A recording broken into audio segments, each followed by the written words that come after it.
ದೇವರ ಪರಿಶುದ್ಧವಾದಂಥ ನಾಮಕ್ಕೆ ಸ್ತೋತ್ರ ಉಂಟಾಗಲಿ.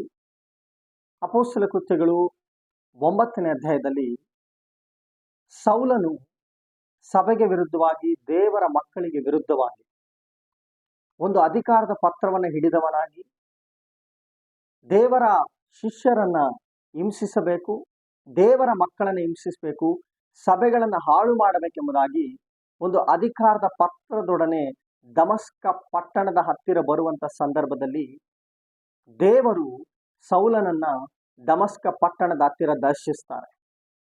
ಸೌಲನೇ ಸೌಲನೇ, ನನ್ನನ್ನು ಯಾಕೆ ಹಿಂಸೆ ಪಡಿಸುತ್ತೀಯ ಎಂಬುದಾಗಿ ದೇವರು ಸೌಲನ ಸಂಗಡ ಮಾತನಾಡಿ ಅವನನ್ನ ಪೌಲನಾಗಿ ದೇವರು ಬದಲಾಯಿಸ್ತಾರೆ.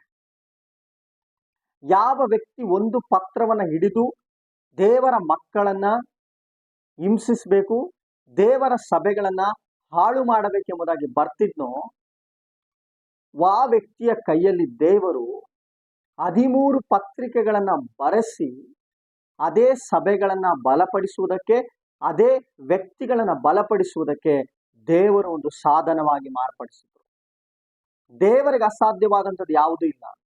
ಸಭೆಗಳಿಗೆ ವಿರುದ್ಧವಾಗಿ, ದೇವರ ಮಕ್ಕಳಿಗೆ ವಿರುದ್ಧವಾಗಿ ಹೋರಾಡುವಂತ ಎಂಥ ವ್ಯಕ್ತಿಗಳಾಗಿದ್ರು ಅವರ ಕಠಿಣವಾದಂತ ಹೃದಯವನ್ನ ಮಾರ್ಪಡಿಸಲಿಕ್ಕೆ ದೇವರಿಗೆ ಸಾಧ್ಯ. ಸೌಲನ ಹೃದಯವನ್ನು ಮಾರ್ಪಡಿಸಿ ಪೌಲನ ಹೃದಯವಾಗಿ ಮಾರ್ಪಡಿಸಿದಂತ ದೇವರಿಗೆ ನಿಮ್ಮ ಜೀವಿತಗಳಲ್ಲಿ ನಿಮಗೆ ವಿರುದ್ಧವಾಗಿ, ಸಭೆಗೆ ವಿರುದ್ಧವಾಗಿ, ಸೇವೆಗೆ ವಿರುದ್ಧವಾಗಿ, ನಿಮ್ಮ ಕುಟುಂಬಗಳಿಗೆ ವಿರುದ್ಧವಾಗಿ ಹೋರಾಡುವಂತ ವ್ಯಕ್ತಿಗಳ ಹೃದಯಗಳನ್ನ ಬದಲು ಮಾಡಿಸಿ ಅವರನ್ನ ಒಳ್ಳೆ ಮನುಷ್ಯರನ್ನಾಗಿ ಮಾರ್ಪಡಿಸಲಿಕ್ಕೆ ದೇವರಿಗೆ ಸಾಧ್ಯ. ದೇವರಿಗೆ ಅಸಾಧ್ಯವಾದಂಥದ್ದು ಯಾವುದೂ ಇಲ್ಲ. ದೇವರು ನಿಮ್ಮನ್ನು ಆಶೀರ್ವದಿಸಲಿ. ಆಮೆನ್.